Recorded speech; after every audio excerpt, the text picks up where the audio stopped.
যাই হোক, ওই জায়গায় আসেন। ওই ছেলেটা তখন 100 স্বর্ণমুদ্রা অর্জন করেছে, কষ্ট করে আর্ন করেছে।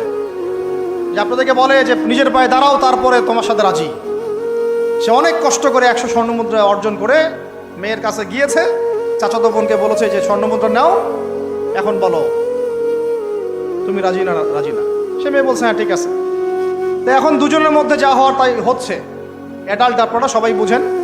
কিন্তু এখন মূল যে কাজটা, স্বামী স্ত্রীর যে মূল মিলন, এই মিলনটা করার জন্যে সেই ছেলেটা বসছে।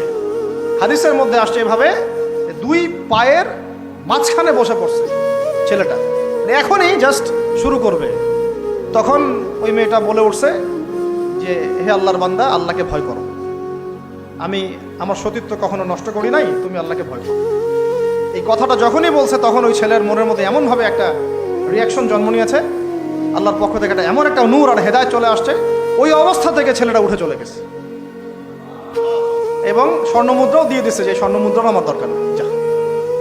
এবার সেই গুহার মধ্যে বন্দি অবস্থায় আল্লাহর কাছে হাত তুলে দোয়া করতেছে, আল্লাহ তুমি যদি জানো ওই কাজটা আমি তোমার সন্তুষ্টির জন্য করেছিলাম, আজকে আমাকে এই সাক্ষাৎ এই মৌতের হাত থেকে বাঁচাও। সাথে সাথে এই পাহাড় পাথর সরে গেছে। এই হাদিসটা আমি এই কারণে বললাম, যদি আমি জেনা থেকে বেঁচে থাকতে পারি, ইনশাআল্লাহ তাআলা আল্লাহ পাক সাক্ষাৎ মৃত্যুর মতো এই আযাব থেকেও, বিপদ থেকেও আল্লাহ বাঁচাতে পারে। এটা একটা হাদিস, সবাই মনে রাখবেন। দ্বিতীয় একটা বলি, এটা আমাদের সব বিবাহিতদের জন্য। আজকে তো বিবাহিতরাও অভাব নাই। আর আমি আশ্চর্য হয়ে যাই যে বিবাহিত একটা ছেলে, বিবাহিত একটা পুরুষ তার স্ত্রীকে এভাবে বেহায়ার মতো কিভাবে সবার সামনে শো করতে পারে। বিয়ে আপনি করলেন, মোহর আপনি দিলেন, সম্পদ আপনার, তার সতীত্ব আপনার, তার সম্ভ্রম আপনার, আপনি নিজে কেন ওকে এভাবে সবার সামনে উত্থাপন করতেছেন? টিকিট আপনি কাটলেন, সিনেমা সবাই দেখবে, ব্যাপারটা এরকম। কি অবস্থা! আবার কোনো কোনো ঘরে দেখা যায় স্বামীরা কন্ট্রোল করতে চাচ্ছে, কিন্তু মেয়ে বা স্ত্রী কন্ট্রোলে থাকতে চায় না। স্বামীকে বলে তুমি বেশি হুজুর হয়ে গেছো, বেশি বেশি হুজুর হয়ে গেছো। এই যুগে এগুলো চলে, এটা আধুনিকতার মডার্ন যুগ। এই করতে করতে আমাদের সমাজে পরকীয়া ছড়ায় পড়ছে। এখন এই পরকীয়া বলতে গিয়ে হাদিসটা কথা মাথায় আসছে। আল্লাহর নবী সাল্লাল্লাহু আলাইহি ওয়াসাল্লামের একজন সাহাবী, মহিলা সাহাবী। কি সাহাবী বলেন? এরকম ঘটনা দুই একটা ঘটেছে, আমি একটা বলতেছি এখানে। মদিনা মহিলা সাহাবী, কোনো একভাবে এরকম একটা অঘটন ঘটে গেছে। মানুষ তো হতে পারে, মানুষ তো পাপ করবে, তাই না? হতে পারে। এখন তিনি গর্ভবতী হয়ে গেছেন। নবী সাল্লাল্লাহু আলাইহি ওয়াসাল্লামের কাছে এসে বলছেন, ইয়া রাসূলুল্লাহ তাহিরনি, আমাকে পবিত্র করেন, আমি অনেক বড় অন্যায় করে ফেলেছি। নবী সাল্লাল্লাহু আলাইহি ওয়াসাল্লাম মুখ ঘুরিয়ে নেন। মুখ ঘুরিয়ে নিয়ে বলেন যে বাসায় যাও, তওবা করো, আল্লাহ মাফ করে দিবে। নবীজি শুনতে চাচ্ছেন না, কারণ শুনলে কোর্টে মামলা আসলে তো বিচার করতে হবে। তিনি বলছেন যে বাসায় যাও, বাসায় যা আল্লাহর কাছে ইস্তেগফার করো, আল্লাহ মাফ করে দিবেন। আবার এদিক দিয়ে ঘুরে আস, ইয়া রাসূলুল্লাহ আমাকে পবিত্র করেন, আমি অন্যায় করে ফেলেছি। এভাবে কয়েক দফার পরে নবীজি বলছেন, তুমি কি অন্যায় করেছো? এমন কোনো কাজ কি তুমি করেছো?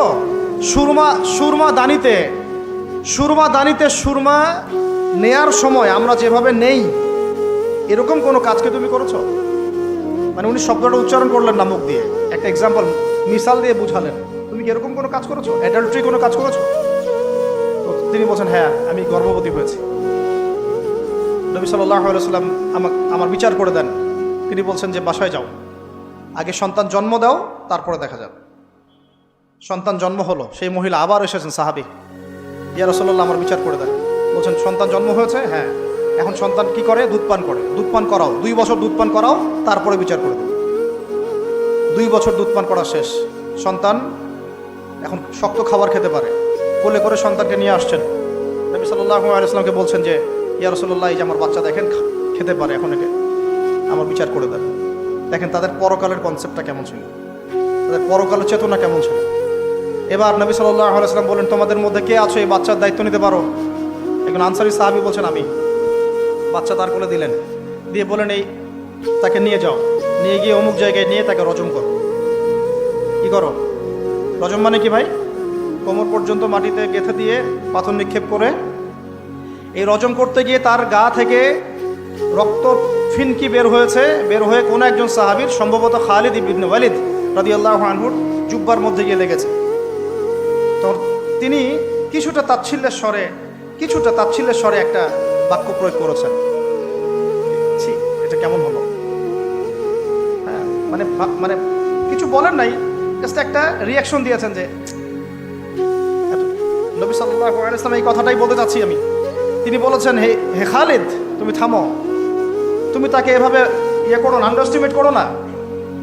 এই নারী এই অপরাধ করার পরে যে পরিমাণ ইস্তেগফার করেছে, আল্লাহর কাছে তওবা করেছে, তার একার তওবা যদি মদিনাবাসীর মধ্যে ভাগ করে দেওয়া হয় তাও কম হবে। এই ঘটনা একটা ঘটেছে, আরেকজন সাহাবীর সাথে ঘটনা ঘটেছে, পুরুষ সাহাবী। নবীজি বলেছেন তোমরা তাকে তাচ্ছিল্য করো না, কারণ আমি দেখছি সে এখন জান্নাতে সাঁতার কাটতেছে। আর আমরা এই যে পরকিয়া, দেখেন পরকিয়া করলে, পরকিয়ার মাধ্যমে কেউ যদি ব্যভিচার করে ফেলে, নাউযুবিল্লাহ, তাহলে এই পৃথিবীতে বাঁচার অধিকারটা সে হারায় ফেলে। পৃথিবীতে কি হয়, বাঁচার অধিকারটা সে হারায় ফেলে। ঠিক কেউ যদি সমকামিতা করে, এই পৃথিবীতে বাঁচার অধিকারটা সে হারায় ফেলে। নবীজি স্ট্রেট বলেছেন, ফাকতুলুল ফাইলা ওয়াল মাফউলা বিহি, যে করবে যার সাথে করা হবে দুটাকেই হত্যা করে ফেলো।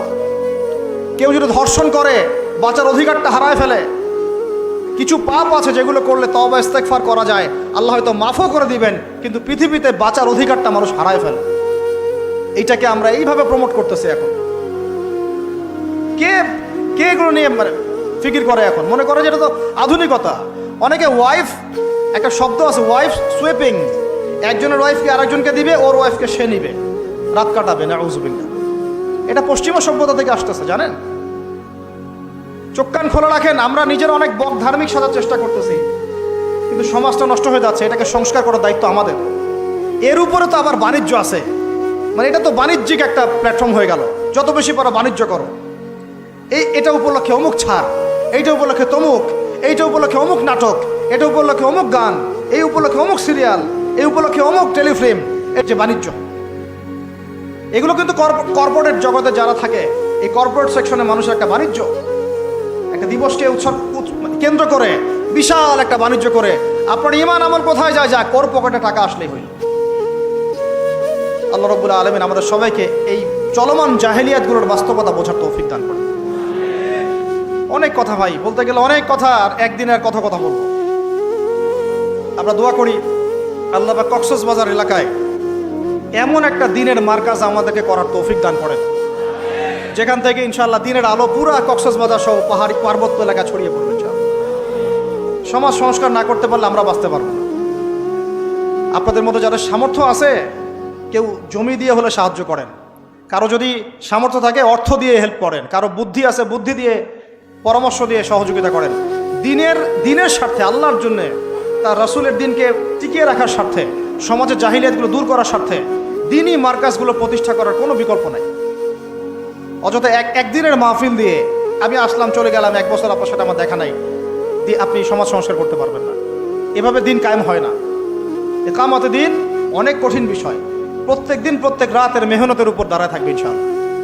আল্লাহ পাক আমাদেরকে এই বেহায়া দিবসকে বর্জন করার তৌফিক দান করুন। এই পশ্চিমাদের ফাঁদ থেকে আল্লাহ আমাদেরকে বাঁচায় রাখেন।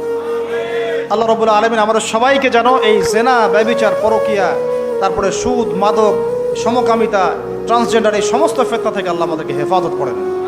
আমাদের যুবক যুবতীদেরকে আল্লাহ পাক খাস করে এই চলমানে জাহিলিয়াতগুলো থেকে হেফাজত করেন। আমি প্রত্যেক পরিবারের কর্তা সতর্ক হয়ে যান, প্রত্যেক পরিবারের যে ভাই আছেন, যে বাবা আছেন, সতর্ক হয়ে যান। আপনার পরিবারটাকে আপনি শক্ত হাতে দমন করেন, কঠোরভাবে, দেখবেন ইনশাআল্লাহ অ্যাটলিস্ট আপনার ঘরটা পবিত্র রাখেন। সবাই যার যার পরিবারের দায়িত্ব নেই, ইনশাআল্লাহ দেখবেন সমাজ ঠিক হয়ে গেছে। ইনশাআল্লাহ আমার স্ত্রীকে আমি এইসব করতে দিব না, ওর ক্ষমতা আছে করবে, করলে ওকে আমি তালাক দিয়ে রেখে দেব, শেষ, সোজা কথা। ও আমরা এইভাবেই কথা বলি বাসায়, এক কথায় চলবা, এক কথায় উঠবে, এক কথায় বসবা, দ্বিতীয় কথা যেন বলতে না হয়। একদিন একটা ইস্যু নিয়ে মানে ঝগড়া তুল কালাম হয়ে গেল না, আমি রাগ কন্ট্রোল করতে পারলাম না। বলছিলাম যে হাত মোজা ভালো করে পড়তে, হাত কথা বলার সময় দেখেন, যদি আমি হাতে ভাবে উঁচু করি দেখা যায় এতটুকু। আমি বাসায় গিয়ে বলছিলাম যে হাত মোজা খুব ভালো করে এই পর্যন্ত পড়তে, এইটুক নিয়ে মনে হয় আমি 10 মিনিট ঝাড়িয়ে দিয়েছি, মানে বকা দিয়েছি আর কি। একদম মাথা নিচু করে শুনছে, একটা কথা বলে নাই। আমি আমার পরিবারকে ঠিক করলে কেন কেন আমার মানে স্ত্রী বাইরে যাবে, কিভাবে যাবে? আমি বলতেছি না যে সে বাইরে যাইতে পারবে না, প্রয়োজনে তার প্রয়োজন পূরণ করতে পারবে না, এমন তো না বিষয়টা। বেপর্দায় এভাবে যাবে কেন?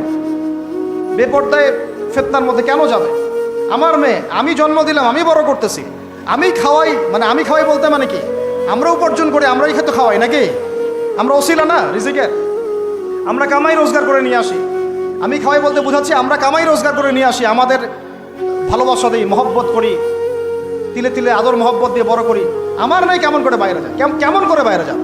কোন সাহসে যাবে? আমি বাবা হয়ে বেঁচে থাকতেও কিভাবে যাইতে পারবো? গেলে ওকে একদম খাওয়ার বন্ধ করে দিবে না। আমার ছেলে বালেগ হয়েছে, নামাজে যাবে না কেন? যাবে না কেন? যদি না যায় আমি ওর খাওয়া বন্ধ করে দিব। শাসন করতে হবে সবসময়, কিন্তু মিষ্টি কথা চিরা ভিজে না। আল্লাহ পাক কোরআনের মধ্যে হেদায়েত দিতে উৎসাহিত করেছেন, এখানেই আবার আইনগুলো নাজিল করেছেন। মানে সবসময় মানুষকে দাওয়াত দিয়ে বুঝিয়ে সুঝিয়ে কাজ হয় না, মাঝে মাঝে পিটানো লাগে, লাগে না? শাসন লাগে না? লাগে। তো আমরা যদি আমাদের পরিবারের মেয়েদেরকে নিয়ন্ত্রণ করতে পারি, ছেলেদেরকে নিয়ন্ত্রণ করতে পারি, দেখবেন আস্তে আস্তে ইনশাআল্লাহ এটা কমে গেছে।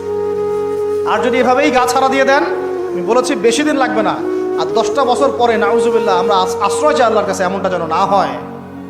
দেখবেন যে এটা এমন হারে বেড়ে গেছে যে ঘরে ঘরে সমকামিতা ঢুকে যাইতে পারে। নাউজুবিল্লাহ, এই তাদাত, এই সংখ্যা দিন দিন বাড়তেছে।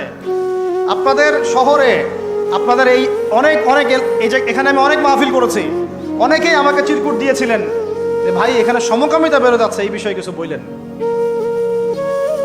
চিন্তা করেন, ভিতরে ভিতরে এগুলো চলতেছে, হোটেলে হোটেলে চলতেছে। আপনারা ভালো মানুষে যে বসে থাকলে হবে না। এত ভালো মানুষ হতে আল্লাহ পাক বলেন নাই। আল্লাহ পাক বলেছেন সৎ কাজে আদেশ করো,